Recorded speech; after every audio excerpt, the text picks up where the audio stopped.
Hi students, I am Malar. Welcome to my channel. இன்னைக்கு நம்ம வீடியோல 11th standard maths chapter 2 exercise 2.9 question number 12 பார்க்கலாம். வாங்க என்ன क्वेश्चन கொடுத்திருக்காங்கன்னு பாப்போம்.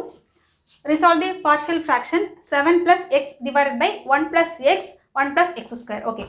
கொடுத்திருக்க ப்ராப்ளத்தை ஃபர்ஸ்ட் வந்து வெரிஃபை பண்ணிக்கலாம். I mean ஸ்டாண்டர்ட் ஃபார்மட்ல இருக்காங்கிறது. ப்ராப்பர் ஃபிராக்ஷன்ல இருக்காங்கிறத பார்க்கலாம். நியூமரேட்டர்ல x ஓட பவர் வந்து 1. டினாமினேட்டர் வந்து x ஓட டிகிரி பவர் டிகிரி. ஓகே. இங்கே எக்ஸ் இருக்குது, இங்கே எக்ஸ் ஸ்கொயர். அப்போ மல்டிப்ளை பண்ணியாச்சுன்னா எக்ஸ் கியூப். அப்போ 1/3. அப்போ நமக்கு numerator less than denominator standard ஃபார்மெட்டில் தான் இருக்குது. ஓகே, இப்போ கொடுத்துருக்க ப்ராப்ளம் வந்து அப்படி ரிவர்ஸாக கொடுத்துருக்காங்க. 7 + x நம்ம கொஞ்சம் மாடிஃபை பண்ணி எழுதிக்கலாம். Solution 7 + x divided by 1 + x அடுத்து 1 + x ஸ்கொயர். இதை கொஞ்சம் 2 + 3நாலும் 3 + 2நாலும் ஒன்று தானே. ஸோ அதுக்கு தகுந்த மாதிரி ஃபஸ்ட்டு எக்ஸ் டேர்ம் எழுதிக்கலாம். x + 7 divided by x + 1 and x square + 1. Okay, இப்போ நம்ம சிம்பிள் பண்ணிக்கலாம்.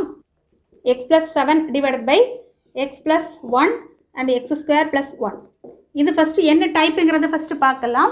இந்த இடத்துல x + 1 இது வந்து லீனியர். எக்ஸோட டிகிரி 1. அப்போ லீனியர் ஃபேக்டர். லீனியர் ஃபேக்டர்னால் இது வந்து type 1.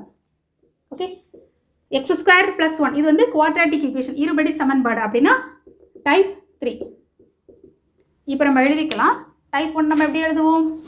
a divided by x + 1 plus second வந்து குவாட்ராட்டிக் ஈக்குவேஷன் இல்லையா. அப்போ bx + c divided by x square + 1.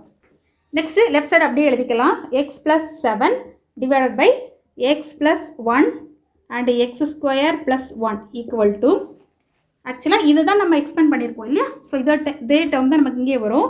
x + 1 and x square + 1. நியூமரேட்டரில் a ப்ராக்கெட். a கீழே இருக்கக்கூடிய டேர்ம் வந்து x + 1. ஸோ இதை ஹோல்டு பண்ணிவிட்டு ரிமைனிங் எழுதிக்கலாம். x square + 1 plus bx + c அதுக்கு கீழே இருக்கக்கூடியது அந்த டேர்ம் ஃபஸ்ட் எழுதிக்கலாம். bx + c ப்ராக்கெட் போட்டுக்கோங்க. அது கீழே இருக்கக்கூடிய டேர்ம் வந்து x ஸ்கொயர் + 1. ஸோ இதை ஹோல்டு பண்ணிவிட்டு ரிமைனிங் எழுதிக்கலாம். நெக்ஸ்ட் இது எதுவும் கேன்சல் ஆகும். அடுத்து இப்போ நமக்கு என்ன கிடச்சிருக்கு? x + 7 = a of x square + 1 and bx + c and x + 1. Okay, next step வந்து இதை தட் இஸ் ஏபிசி வேல்யூ கண்டுபிடிக்கணும் இல்லையா. கண்டுபிடிக்கணும்னா நமக்கு 3 ப்ரொசீஜர்ஸ் நமக்கு தெரியும். ஃபஸ்ட்டு ப்ரொசீஜர் என்னது? ஃபேக்டரை நம்ம யூஸ் பண்ணலாம். ஃபஸ்ட்டு ஃபேக்டர் இங்கே என்னது? x + 1. இது நம்ம யூஸ் பண்ண முடியாது, இதை மட்டும் யூஸ் பண்ணிக்கலாம். when x = x + 1 = 0. அப்போ x = -1. அப்போ இந்த இடத்துல -1 சப்ஸ்டிட் பண்ணியாச்சுன்னா -1 + 7 6. 6 = இந்த இடத்துல -1 சப்ஸ்டிட் பண்ணியாச்சுன்னா -1 the whole square 1. ஸோ 1 + 1 2. அப்போ 2a.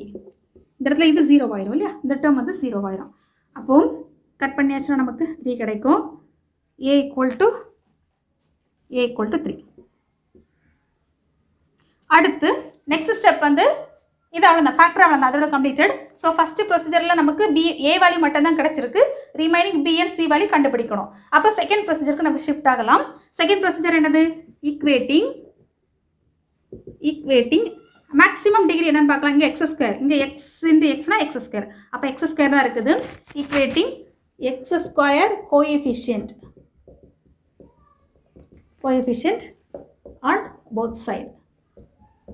ஓகே, அதாவது எக்ஸ் ஸ்கொயர் கோஎஃபிஷியன்ட்டை நம்ம ஈக்குவேட் பண்ணிக்கலாம். இங்கே லெஃப்ட் சைடு நமக்கு எக்ஸ் ஸ்கொயரே இல்லை. அப்போ நமக்கு 0 = இங்கே வந்து a இருக்குது. a இங்கே வந்து bx இன்ட்டு எக்ஸ்னா bx ஸ்கொயர் இல்லையா.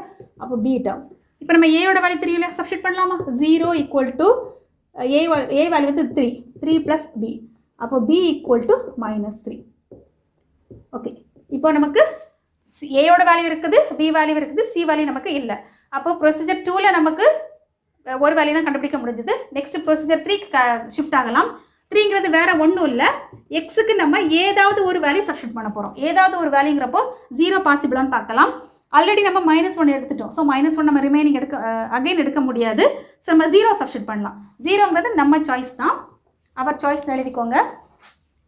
அவர் சாய்ஸ். ஓகே, அப்போ 0 சப்ஸ்டிட் பண்ணும்போது நமக்கு என்ன கிடைக்கும்? இந்த இடத்துல 0 + 7னா 7. 7 = அப்போ இந்த இடத்துல 0னா இப்போ a, இந்த இடத்துல 0னா bx + c இல்லையா. இந்த இடத்துல 0 b 0 ஆயிரும். அப்போ c + 1. அப்போ c + c. அப்போது ஏயோட வேல்யூ சப்ஸ்டிட் பண்ணலாமா? ஏயோட வேல்யூ 3 இல்லையா. 7 = 3 plus C. அப்போ C equal to 7 minus 3 நமக்கு 4 ஆன்சர் கிடைக்கும். ஓகே, இப்போ சப்ஸ்டிட் பண்ணலாமா? ABC வேல்யூவை equation 1ல சப்ஸ்டிட் பண்ணலாம். இது equation 1. Okay, substitute A, B, C value. Heading எழுதிக்கலாம். That's answer. The required partial fraction. Question அதே எழுதிக்கலாம். 7 plus x divided by 1 plus x and 1 plus x square equal to A value நமக்கு என்ன இருக்குது? 3. 3 divided by x plus 1. அடுத்து B ஓட value -3 இல்லையா? இந்த இடத்துல சப்ஸ்டிட் பண்ணலாம். -3x plus C ஓட value 4. 4 divided by x square plus 1. சிம்பிளாக நம்ம கண்டுபிடிச்சிட்டோம். கரெக்டான ஒரு ட்ரிக்கு மட்டும் ஞாபகம் வச்சுக்கோங்க. என்ன அப்ளை பண்ணியாச்சுன்னா நமக்கு ஆன்சர் கிடைக்குங்கிறது. ஷார்ட் அண்ட் ஸ்வீட்டாக நீங்கள் ஞாபகம் வச்சிட்டிங்கன்னா எந்த மாதிரி டஃபஸ்ட் ப்ராப்ளம் கொடுத்தாலும் உங்களால் ஈஸியாக ஒர்க் அவுட் பண்ண முடியும். இந்த மாதிரி மாடலில் கண்டிப்பாக ஒரு ப்ராப்ளம் கண்டிப்பாக கேட்பாங்க. ஸ்டெப் மட்டும் ஞாபகம் வச்சுக்கோங்க. ஃபஸ்ட்டு வந்து கண்டிஷன் செக் பண்ணணும். செகண்ட் வந்து டைப் என்னங்கிறத ஐடென்டிஃபை பண்ணணும். தேர்ட் வந்து ஏபிசி வேல்யூ கண்டுபிடிக்கிறதுக்கு 3 ப்ரொசீஜர்ஸ். மேக்ஸிமம் டைப் 1 ப்ராப்ளமாக இருந்துச்சுன்னா ப்ரொசீஜர் 1லேயே நமக்கு ஆன்சர் கிடச்சிரும். அதில் கிடைக்கலனா ப்ரொசீஜர் 2க்கு வந்து ஷிஃப்ட் ஆகணும். அதுலேயும் கிடைக்கலனா ப்ரொசீஜர் 3ல நமக்கு டெஃபினட்டாக எல்லாமே ஆன்சர் கிடச்சிரும். அவ்வளோதான் ஸ்டூடெண்ட்ஸ்.